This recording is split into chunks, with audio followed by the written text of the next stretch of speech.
Mesdames, Messieurs, bonjour et bienvenue dans cette nouvelle vidéo. Vous êtes bien sur la chaîne du Newsboyer. Comme d'habitude, avant de commencer, n'oubliez surtout pas de vous abonner, liker, commenter, partager et activer la petite cloche des notifications pour recevoir en temps réel la sortie de mes nouvelles vidéos et sondages. On commence tout de suite. Aujourd'hui, je suis là pour vous parler de Fort Boyard 2026. C'est vrai que cette année, ça va être une année un peu particulière. Ça va être le début d'une nouvelle ère sur le fort, puisque le nouveau présentateur Cyril Ferraud sera parmi nous. En effet, après le départ d'Olivier Mine sur France Télévisions, qui va rejoindre M6, c'est bien sûr Cyril Ferraud, comme je vous l'avais dit l'année dernière, qui va rejoindre le Fort Boyard. Donc cette année, ça va être un peu particulier parce qu'il y aura quelques nouveautés, non pas sur les épreuves ou sur les aventures, mais sur le déroulement du jeu. Par exemple, les candidats pourront gagner de l'argent autrement qu'en allant à la salle du trésor. Le conseil ne sera plus le même, le sacrifice non plus, mais je vous en parle tout de suite après. Avant de continuer, je voulais juste vous faire part de ma longue absence sur YouTube. Effectivement, je n'ai plus beaucoup le temps de tourner des vidéos, mais ne vous inquiétez pas, cet été, je reviens en force normalement avec toutes les vidéos que vous m'avez demandé de tourner. Donc on va commencer, comme je vous le disais, avec le nouveau présentateur de cette saison, donc qui sera Cyril Ferraud. Donc Cyril Ferraud avait déjà participé à Fort Boyard 4 fois, si je ne me trompe pas. En 2014, en 2017 et 2 autres années précédentes. Et donc il incarnait le personnage de Cyril Gosbo depuis 2021. Donc c'était apparemment selon la production une évidence de lui laisser ce rôle. Moi personnellement j'aurais plus pensé à Willy Rovelli qu'à lui. Après c'est vrai qu'il va très bien incarner le rôle de présentateur je pense. Et ça colle parfaitement avec la direction artistique de l'émission. Comme je vous le disais, il y aura un nouveau déroulement qui se déroulera donc différemment que les autres années, avec notamment l'apparition de temps forts, le sacrifice à la fin des 7 clés si elles ne sont pas toutes remportées, et au moment du conseil, les enjeux seront différents. Nous allons commencer avec les temps forts. Donc les temps forts sont une nouvelle apparition à Fort Boyard. Donc, en fait, sur leur parcours, les candidats seront convoqués en solo, en duo ou tous ensemble à des temps forts. 5 épreuves spéciales qui leur permettront de remporter jusqu'à 10 000 € pour l'association avant même la salle du trésor. Donc, ça reprend un peu le principe de l'émission qu'il y avait avant, après le Fort Boyard, donc Fort Boyard toujours plus fort, dans laquelle les candidats pouvaient gagner 1 500 € par épreuve remportée. Étant donné que cette émission ne se fait plus, je pense que c'est pour ça qu'ils ont décidé de le transférer sur cette émission. Du coup, on va commencer par ce temps fort présent à l'écran. Donc, il s'agit des termes cachés. Donc, les termes cachés, ce sera une pièce, on ne sait pas encore laquelle, euh, avec cette vibe que j'aime beaucoup, qui change de ce qu'on avait l'habitude de voir avant, avec une décoration très marine, très bleue. Et on y voit donc 6 candidats avec 6 réservoirs d'eau avec au fond des animaux. Et donc, je ne sais pas encore le rôle de l'épreuve, puisque le but de l'épreuve changera à chaque émission pour cette épreuve. Et donc, en fait, ça va être une épreuve collective que les 6 candidats devront relever ensemble. Donc, la cohésion et l'entraide seront essentielles pour cumuler un maximum de gains, où ils seront convoqués dans chaque épisode pour pouvoir réaliser une épreuve différente à chaque fois. Et donc, ce sera les 6 candidats en même temps qui tenteront de gagner de l'argent. Le deuxième temps fort que l'on pourra observer sera le temps fort de Blanche, qui convoquera 2 candidats pour les soumettre à une épreuve de bluff et tenter de remporter 2 000 € supplémentaires. Mais s'ils ne parviennent pas à bluffer la princesse Blanche, l'un des deux sera fait prisonnier. Donc évidemment, encore une fois, on retrouve le rôle de Blanche, mais qui évolue avec notamment la disparition du rôle de Rouge. Donc je sais que certains étaient fans, moi aussi, mais il faut bien que le Fort Boyard change.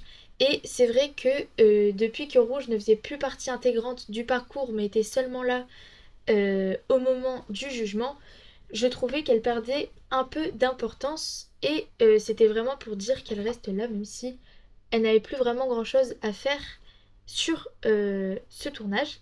Donc maintenant, on s'est concentré sur Blanche, mais Blanche n'aura plus pour rôle de faire remporter des clés aux candidats s'il leur en manque, mais bien de se faire bluffer par les candidats lors d'une épreuve pour remporter de l'argent. Je trouve cette évolution remarquable et ça promet beaucoup de surprises.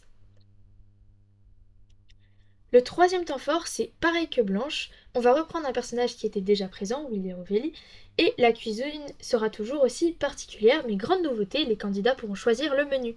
Cette fois-ci, 3 plats seront proposés pour 500, 1000 ou 2000 euros de plus pour l'association. Si les candidats terminent leur assiette, c'est le chef qui paiera l'addition. Donc on retrouve ce décor de taverne déjà présent l'année dernière, sauf que cette fois-ci, encore une fois, le chef Willy ne fait plus partie des aventures du déroulement normal du jeu, mais fait partie intégrante d'un des 5 temps forts de l'émission pour tenter de remporter de l'argent. Encore une fois, je trouve que c'est une belle évolution. Le dernier temps fort que je connais pour l'instant, puisque normalement il y en aura 5, mais nous n'en connaissons que 4 pour l'instant, à ce que j'ai compris, il y en aura peut-être un cinquième. Donc il s'agit de la poudrière, donc face à 8 canons, il y aura l'un des candidats qui va devoir faire preuve d'intuition pour emporter un maximum de boyards. Mais s'il déclenche le canyon piégé, il perd tout. Donc on voit quand même que c'est une pièce relativement sombre avec quand même des beaux décors sur le thème des pirates. Vous verrez un peu plus tard, il y a un personnage qui va être présent dans cette partie du tournage, mais je vous en reparlerai un petit peu plus tard. Maintenant, on va parler du deuxième changement, c'est-à-dire le sacrifice. Donc pour le sacrifice, si les 7 clés ne sont pas réunies avant la fin des 50 minutes, l'équipe doit sacrifier autant de candidats que de clés manquantes. Chaque candidat se place dans une gueule de serpent géante au risque de disparaître de façon spectaculaire dans les bas-fonds du fort. Donc cette année, c'est vraiment une nouveauté, le sacrifice change. Déjà, il ne s'agit plus du jugement, mais bien d'un serpent dans lequel les candidats vont devoir pénétrer. Et donc ça va être le même système que pour Mr. Chan en 2009, ou alors en 2022, lors de la disparition de certaines personnes au jugement qui s'allongeaient sur un lit et qui tombaient. Là, les candidats, je pense que si... Je sais pas trop comment ça va se passer, mais s'ils ne réussissent pas à faire quelque chose, ils disparaîtront en bas du fort. Pareil, je trouve que c'est une belle nouveauté et on comprend mieux parce que pour ceux qui avaient suivi, il y a un escalier qui avait été condamné dans le fort par des portes. Et donc maintenant on comprend mieux pourquoi, hein, puisque cette installation est au beau milieu des escaliers.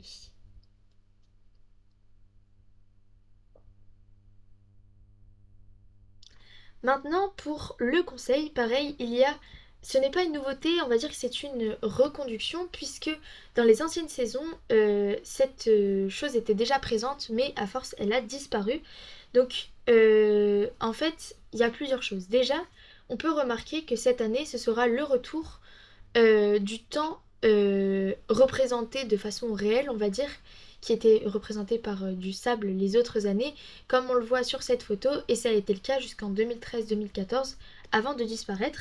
Sauf que cette fois-ci, tout le monde aura une responsabilité, puisque les membres de l'équipe devront parier sur la victoire de leurs camarades, appelés à affronter les maîtres du temps. Donc, ils devront miser sur 10 ou 20 secondes sur leur réussite. L'objectif est de remporter jusqu'à 3 minutes dans la mythique salle du trésor. Donc encore une fois, ça va être une épreuve en équipe, puisque ce sera généralement ce qu'on va voir le thème de ce Fort Boyard, c'est-à-dire qu'il y aura beaucoup plus d'épreuves collectives. Mais cette fois-ci, ce ne sera pas pour remporter de l'argent, enfin si indirectement, mais plus précisément du temps pour récolter l'argent dans la salle du trésor. Donc les candidats devront miser sur une certaine durée de temps que les autres candidats pourront gagner dans le conseil. Maintenant, on va passer aux nouvelles épreuves, tant attendues, bien évidemment. Cette année, nous en aurons 4 et 3 nouvelles aventures. Enfin, une quatrième, mais c'est plus une modification qu'une vraie nouvelle épreuve. Donc on commence par le cabinet des curiosités. Donc un candidat devra tenter de reconnaître 5 curiosités que vous voyez à l'écran en les touchant avant de mimer à son partenaire qui doit deviner de quoi il s'agit. Donc on voit un décor effectivement qui fait penser au cabinet de curiosité. Donc cette épreuve du niveau artistique s'inspire de l'épreuve de chez Tatafora qui était pareil un petit peu avec ses décors. Et par contre, pour ce qui est du contenu de l'épreuve, on pourrait croire qu'il s'agit d'une reconduction de l'épreuve du loto des animaux qui était présente sur le fort il y a peu de temps à la place de l'épreuve du zoo, dans laquelle les candidats devaient passer des animaux d'une boîte à l'autre. Alors, ce n'est pas le même principe, sauf que là, on retrouve effectivement des animaux dans des boîtes, donc c'est pas une reconduction de la règle du jeu, mais du moins de quelques parties de celle-ci. Donc le candidat va devoir toucher des animaux et les faire mimer à son camarade. Ça risque d'être très rigolo. La deuxième nouvelle épreuve, il s'agit de l'escalier glissant. Dans cette épreuve de cohésion, un duo de candidats doit gravir un escalier géant extrêmement glissant pour obtenir la clé.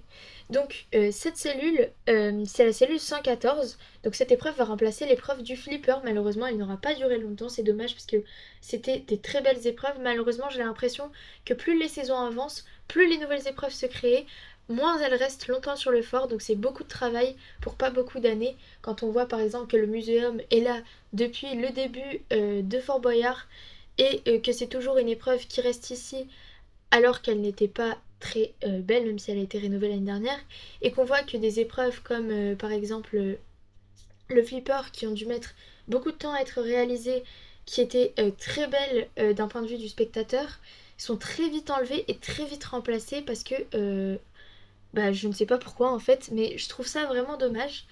Mais c'est pas grave. Donc, pareil, cette épreuve, alors, on peut pas dire qu'elle fait référence à une ancienne épreuve, si ce n'est quand même l'épreuve du mur glissant qui était là avant sur le fort, où bah, tout simplement il y avait un mur glissant qu'il fallait gravir pour atteindre la clé, sauf que cette fois-ci ce n'est plus un mur mais un escalier, donc le contenu est quelque peu différent.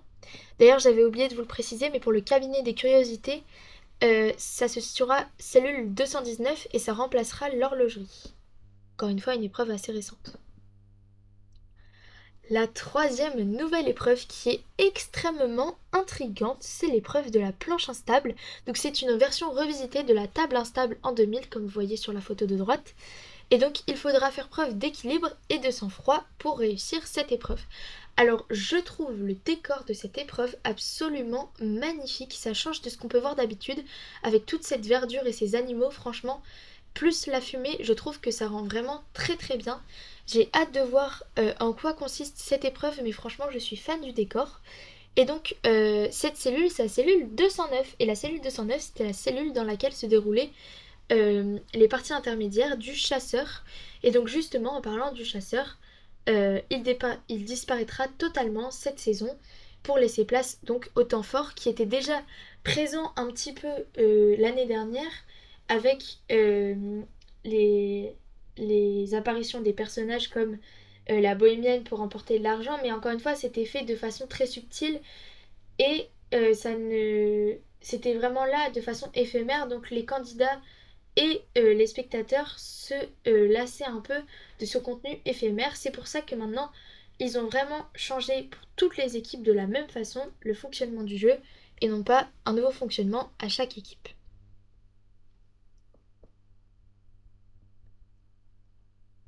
La dernière nouvelle épreuve, qui n'est pas vraiment nouvelle, c'est l'épreuve de la salle d'armes. Donc c'est une version revisitée de l'asile qui était sur le fort en 2001 et en 2006, enfin de 2001 à 2006 plutôt. Donc il faudra faire preuve de force physique et d'endurance, car les candidats seront mis à rude épreuve. Donc comme on le voit, c'est vraiment le même principe de fonctionnement, mais encore une fois, on peut voir qu'ils ont mis le paquet niveau décoration. C'est vrai que les nouvelles cellules, comme je disais, sont très décorées et le décor est très beau pour encore une fois un principe de fonctionnement très simple, hein. Il suffit juste de passer de l'autre côté en courant et en s'appuyant sur la passerelle qui est assez lourde. Ce que j'oublie de préciser, c'est que cette version revisitée, ce n'est pas la première fois qu'elle est revisitée, puisque si vous avez vu mes précédentes vidéos, la cellule capitonnée ou le théâtre, vous l'appelez comme vous voulez, était déjà présente sur le fort en 2017, sauf que celle-ci avait fait polémique car elle faisait référence à de mauvaises conditions de traitement dans les hôpitaux psychiatriques, avait donc été retirée, mais le principe de fonctionnement pour entrer dans cette cellule était le même. Et donc cette épreuve est cellule 111 et remplace donc la mythique épreuve du rodéo dino qui aura pas mal duré, mais c'est vrai qu'à force on commencer à s'en lasser, sachant que plein de variantes ont été créées, mais à force, on ne trouve plus d'idées. Du côté des aventures, cette année, on n'en aura pas beaucoup de nouvelles, si ce n'est celle-ci. Donc il s'agit du tremplin. Donc un candidat doit trouver le courage de s'élancer à vélo sur un tremplin à 25 mètres au-dessus de l'océan pour tenter d'attraper l'indice. Donc encore une fois, le vélo, c'est pas nouveau, il était déjà présent sur le fort avant, sauf qu'avant, il fallait juste traverser une planche au-dessus du fort. Maintenant, il faut carrément s'élancer dans le vide pour atteindre l'indice. Donc je pense qu'encore une fois, au niveau des téléspectateurs, ça va être très intéressant puisque c'est sûr que c'est pas tous les jours qu'on voit quelqu'un se jeter d'un tremplin au-dessus du vide d'un fort au beau milieu de l'océan. Et donc le tremplin que l'on voit à droite a été capturé sur le live Twitch de Nomingo puisque, petite parenthèse, cette année, pour la première fois, un influenceur a pu faire un live sur le Fort Boyard, ce qui n'était absolument pas le cas avant. Encore une fois, on voit la nouvelle direction artistique et le nouveau chemin que celui-ci veut prendre. Je trouve que c'est une bonne idée, comme ça fait découvrir aux plus jeunes d'entre nous ce qu'est ce fort. Ils ont pu donc tester des épreuves et aussi nous, en tant que fans, on a pu découvrir des choses en avant-première comme ce tremplin. Et le temps que je le vois, je ne sais pas si vous avez remarqué, en haut à droite, nous avons le nouveau logo de Fort Boyard, puisque dans les nouveautés, nous avons aussi le logo qui, contrairement aux autres années avec ses petits changements, change complètement. Donc la forme du fort disparaît complètement et ça laisse place à quelque chose de beaucoup plus vintage, de quelque chose de beaucoup plus ancien, qui fait référence notamment aux origines, encore une fois, de Fort Boyard. Je trouve que ce logo simple symbolise vraiment le fort aujourd'hui et actuel, et je trouve ça génial. Une deuxième nouvelle aventure, c'est l'aventure du mât. Donc un candidat doit parvenir à se balancer au sommet d'un mât en utilisant le poids de son corps, sans se laisser déstabiliser par le vertige. Donc on voit un mécanisme assez impressionnant, avec une épreuve encore une fois dans le vide, où le candidat aura un bâton avec un pic au bout pour percer un ballon, comme c'était le cas lors de la catapulte, il me semble, je sais plus si ça s'appelait comme ça, où le candidat était projeté et il devait percer un ballon. Là c'est un peu le même principe, mais avec un mât, et c'est une première. J'ai hâte de la découvrir. Une nouvelle aventure avec encore une fois ce principe d'équipe qui s'appelle la traversée vertigineuse. Donc dans cette épreuve collective, tous les candidats devront traverser une poutre au sommet du fort à 25 mètres de hauteur, je le rappelle. Donc elle n'est pas présente là, mais on voit les deux plateformes sur lesquelles vont être la poutre. Et donc de ce que je comprends, les 6 candidats vont devoir passer d'un côté à l'autre du fort à 6 en même temps pour tenter de remporter cette épreuve. Une épreuve collective, il n'y en a pas beaucoup sur le fort, donc je trouve ça très bien.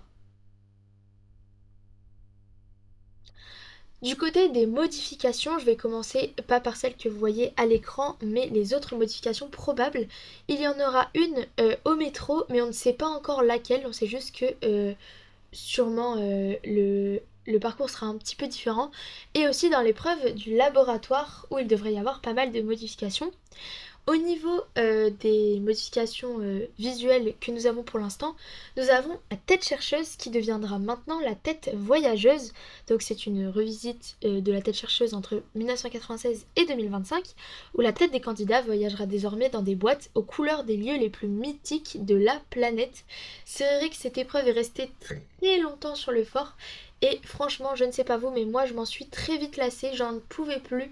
Le décor ne changeait pas, les boîtes ne changeaient pas, je voulais vraiment quelque chose de nouveau, donc c'est vraiment bien qu'ils aient changé cette épreuve avec un air nouveau. Et donc, de ce qu'on voit sur la façade présente sur la photo de gauche, il n'y aura pas non plus le même emplacement, puisque là, elle se situe sur la cour du fort, alors qu'avant, elle était vraiment en intérieur. Donc du coup, il y aura sûrement aussi un déplacement de cette cellule. Autre modification aussi, cette fois-ci vestimentaire, les candidats seront vêtus d'un petit pull à manches courtes avec leur prénom dessus et le logo d'une tête de tigre sur la gauche. Je trouve que le fait de mettre les prénoms, ça peut être une bonne chose. Je trouve aussi que le fait de garder cet esprit marinière, j'adore, franchement j'adore. Et on pourrait se dire pourquoi ils n'y ont pas pensé plus tôt, mais tout simplement parce qu'avant Passepartout et Passe-Muraille étaient en marinière, donc ça aurait fait un mélange entre les deux. Et la petite personne que nous voyons en blanc avec le sweat, c'est une grande nouveauté effectivement encore une fois de cette saison.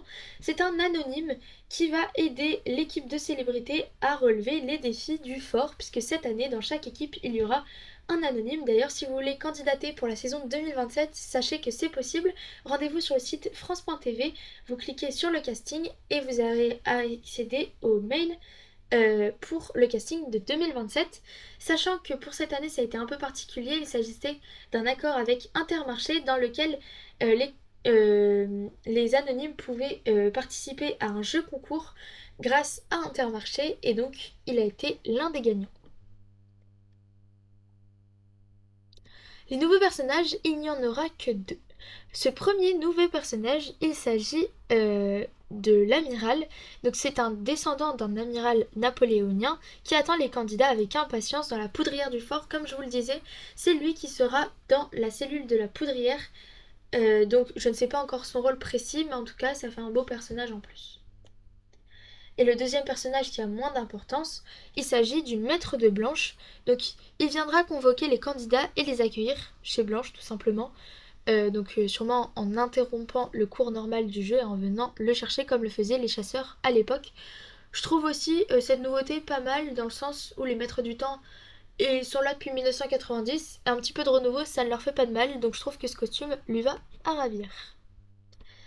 Et voilà, c'est la fin de cette vidéo. J'espère vraiment que vous allez aimer cette nouvelle saison, tout comme moi. Rendez-vous le 4 juillet à 21h pour découvrir la première émission des 9 émissions prévues cette saison. Je pense que ça va encore envoyer du lourd et on n'est pas prêt pour ce qui nous attend, car là c'est vraiment une nouvelle page qui se tourne, des nouveaux personnages, des nouveaux présentateurs, des nouvelles mises en forme, des nouveaux principes de jeu. Et il était temps que le fort tourne cette page. Après 3-4 années à faire des épreuves éphémères, ils ont perdu beaucoup de téléspectateurs et je pense que cette nouvelle ère va faire en sorte que de nombreux addicts du Fort Boyard qui étaient un petit peu déçus de ces dernières années vont retrouver ce qu'ils aimaient dans le Fort Boyard malgré l'absence d'Olivier Mine. En tout cas, si cette vidéo vous a plu, n'oubliez surtout pas de liker, commenter, partager, activer la cloche des notifications. Quant à moi, je vous retrouve très bientôt. Salut!